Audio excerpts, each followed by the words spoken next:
Pernah kepikiran nggak gimana caranya sebuah pabrik raksasa bisa terus beroperasi 24 jam sehari, 7 hari seminggu?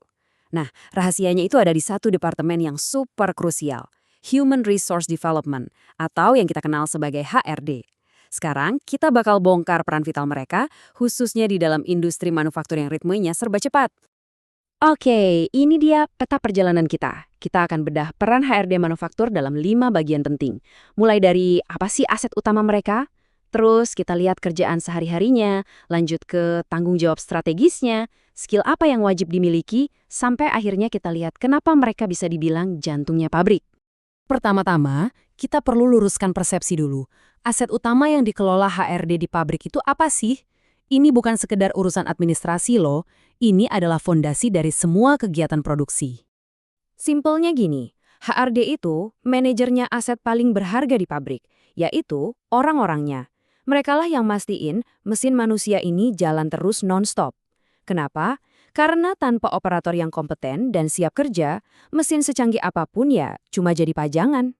Nah, ini analogi yang keren banget. Coba bayangin, di satu sisi ada insinyur mesin yang ngerancang roda gigi biar klop, di sisi lain ada HRD yang berperan kayak insinyur manusia. Mereka ngerancang sistem rekrutmen, bangun budaya keselamatan kerja, dan mikirin cara supaya karyawan terbaik nggak pada kabur. Semuanya biar komponen manusia ini kerja bareng secara harmonis dan efisien.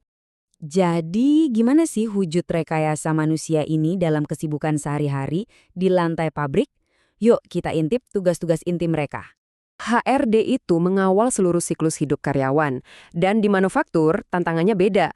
Mulai dari rekrutmen yang skalanya massal buat cari operator, terus onboarding yang harus kilat biar orang baru cepat siap produksi. Belum lagi ngurusin administrasi shift yang super rumit, ngadain pelatihan keselamatan terus-menerus, sampai evaluasi performa langsung di lini produksi. Tugas-tugas administrasi ini mungkin kelihatannya repetitif ya, tapi ini adalah tulang punggung yang bikin tenaga kerja stabil. Coba deh bayangin, kalau ada satu kesalahan kecil aja di perhitungan gaji atau pengurusan DPJS, wah dampaknya bisa langsung ke moral karyawan dan produktivitas.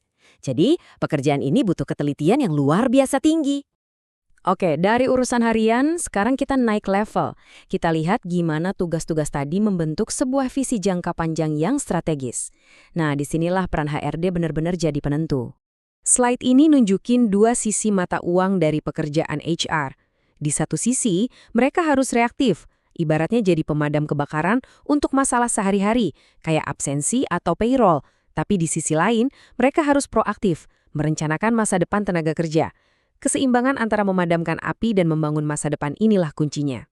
Kalau kita lihat fokus strategis mereka, ternyata porsi terbesarnya, sekitar 40%, itu buat mikirin strategi retensi.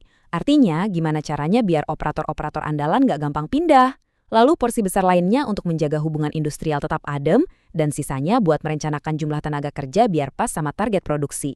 Salah satu tujuan strategis yang paling penting itu menumbuhkan budaya lean. Ini bukan cuma istilah keren ya, ini soal menanamkan mindset di semua karyawan untuk kerja lebih efektif, efisien, dan mengurangi segala bentuk pemborosan, entah itu waktu, tenaga, atau material. Ujung-ujungnya, ini berdampak langsung ke profit perusahaan. Nah, untuk bisa menjalankan semua tugas itu, dari yang harian sampai yang strategis, seorang profesional HR di pabrik itu harus punya skill set yang seperti apa sih? Jadi, seorang HRD manufaktur itu harus punya paket lengkap. Harus jago teknis, misalnya paham software HRIS dan ngerti banget hukum ketenaga kerjaan. Tapi juga harus punya soft skills yang mumpuni, kayak komunikasi yang empatik dan jago negosiasi konflik.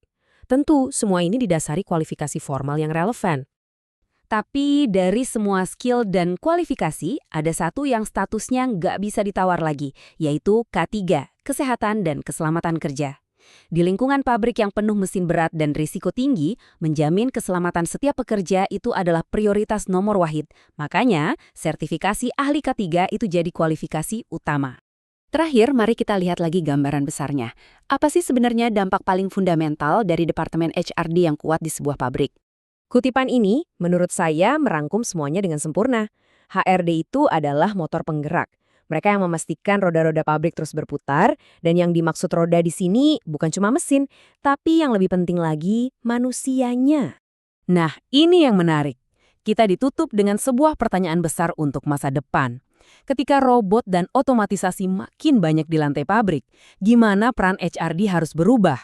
Bagaimana mereka akan mengelola tenaga kerja hibrida di mana manusia dan mesin harus bekerja sama?